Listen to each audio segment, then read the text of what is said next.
साल में प्रॉपर्टी की बिक्री नया रिकॉर्ड कायम कर रही है, लेकिन ये अजूबा बिक्री बढ़ने से नहीं बल्कि जीरो बिक्री होने से देखा गया। नाइट फ्रैंक ने दावा किया है कि अप्रैल जून में लॉकडाउन के असर से दिल्ली, एनसीआर और कोलकाता में एक भी फ्लैट नहीं बेचा जा सका।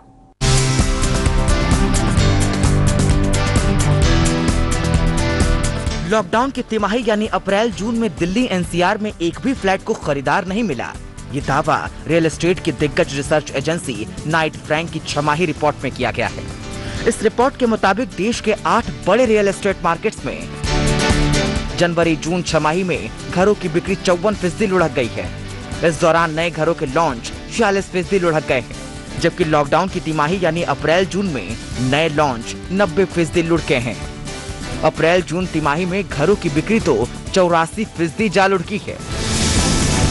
अगर इन सभी इलाकों में अलग अलग देखें तो फिर अप्रैल जून तिमाही जिसमें लॉकडाउन का सबसे ज्यादा असर था, उसमें घरों की बिक्री मुंबई में 83%, एनसीआर में 100%, बेंगलुरु में 74%, पुणे में 73%, चेन्नई में 100%, हैदराबाद में 76%, कोलकाता में 100% और अहमदाबाद में 94% लुढ़क गई है।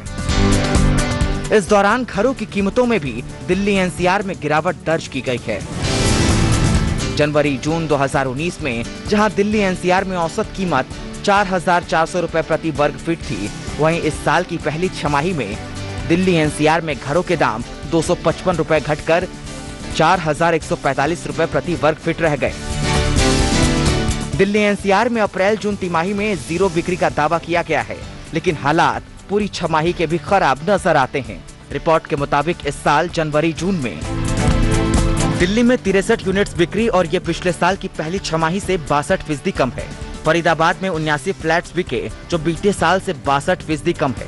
नोएडा में बिक्री 66% लुढ़ककर 1008 यूनिट्स रही। गाजियाबाद में 955 फ्लैट्स की बिक्री के साथ 69% की गिरावट दर्ज की गई।